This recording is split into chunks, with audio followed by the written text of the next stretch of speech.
Well, hello, and thank you for tuning in. This is Dave in Cali, and I've got a special clip to show you today that's probably going to get some of you really motivated, at least hopefully. But first of all, I want to say thank you to Kim over at Headlines and Echoes, because I got this link from her and just totally blew me away. You got to see this gal. Watch. Hey folks, it's Patriot Nurse. Thank you for joining me. We need to have some straight talk about the state of our nation and the federal government and the fact that there is no one coming to save us. It's up to us. Please share this video. Before we even get started, I have to tell this to you. Please share this video, because if you don't, it will not get out. There are very important things I need to cover with you. So please, I appreciate your attention. Please stay with me through the whole thing. This federal government is so rogue, so vile, so inept, thoroughly wicked. Any participation in any reinforcement of their power structure is only going to create massive chaos worldwide and ultimately lead to the destruction of our rights here at home, further than what they've already been subjected to. Friends, I keep hearing this nonsense that has been peddled for the past nigh on 6 years. Just wait and trust the plan. It's 4D chest. Messiah figure A will be reinstated in office. Stuff from behind the scenes will happen, and you don't have to do anything other than sit on your butt and watch it happen on TV. It's a lie. It's a psyop. There is no one coming to save us.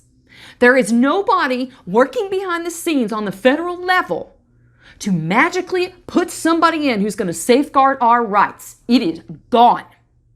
You have two options at this point that involve protecting your rights and radically castrating the power of the federal government, that don't involve massive bloodshed.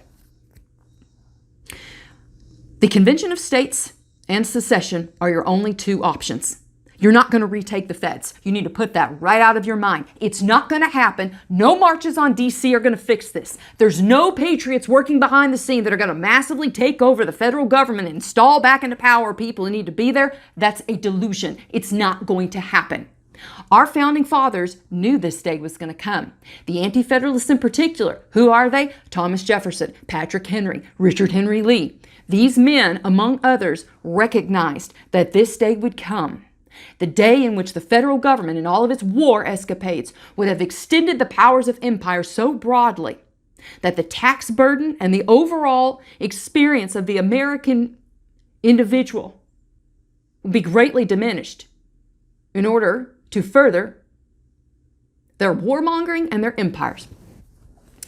For 20 years, this nation has been at war. My generation, our entire adult lives, has been at war. For what? For what? This federal government that can't get its act together, that has abandoned Americans overseas, and yet somehow thinks that it's within their purview to completely drop down the security of our southern border and allow us to be invaded softly by hundreds of thousands of foreign nationals. This same federal government that over this past weekend de facto has moved to limit the domestic ammunition supply and drop it by approximately 40 to 45% with the Russian ammunition ban via embargo. This same federal government that views the purview of the Department of Justice most applicable to hunting down people with forged V papers and V cards. That's where the priority is. The destruction of the rights of the American people locally, facilitation of invasion on our southern border, and overexpansion of our war machine for the purposes of empire and profiteering off of the military-industrial complex. That's who you're dealing with. You're not going to fix them. You're not going to gut them of their powers by playing in their system. And our founding fathers knew this was going to come. They knew it. They gave to us two options, secession and Convention of States. And when you hear people poo-pooing the Convention of States, first let me explain what a Convention of States is. This is a limited framework were state legislatures, not the ones that send people to DC. Your state legislatures and your state representatives, the ones who live next to you, your neighbors that you could walk to. The state legislatures move to gather together under Article 5 of the Constitution and radically castrate federal powers back to the 10th Amendment where it belongs.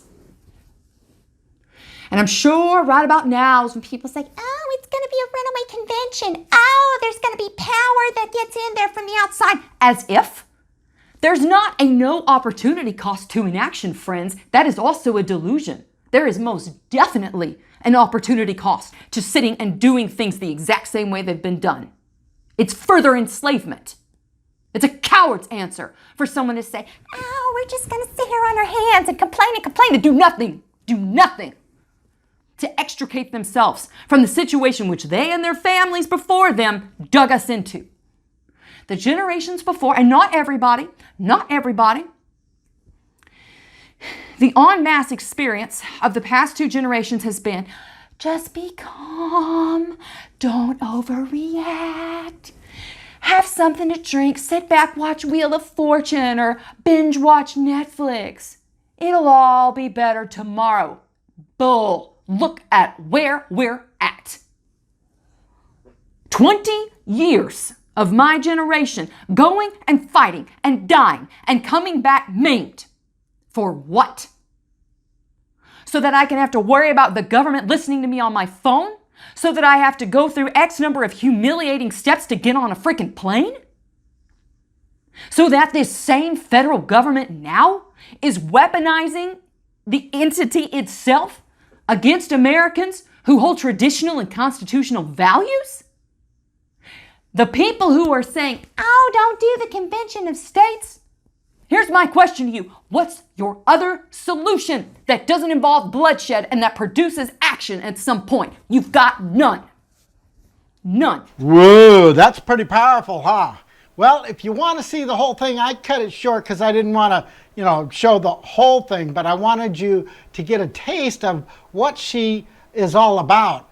And the link will be down below to go watch the whole episode, and go give her a sub and a like and a thumbs up and so forth, and we'll see you on the next one. Oh yeah, thank you, Kim, again.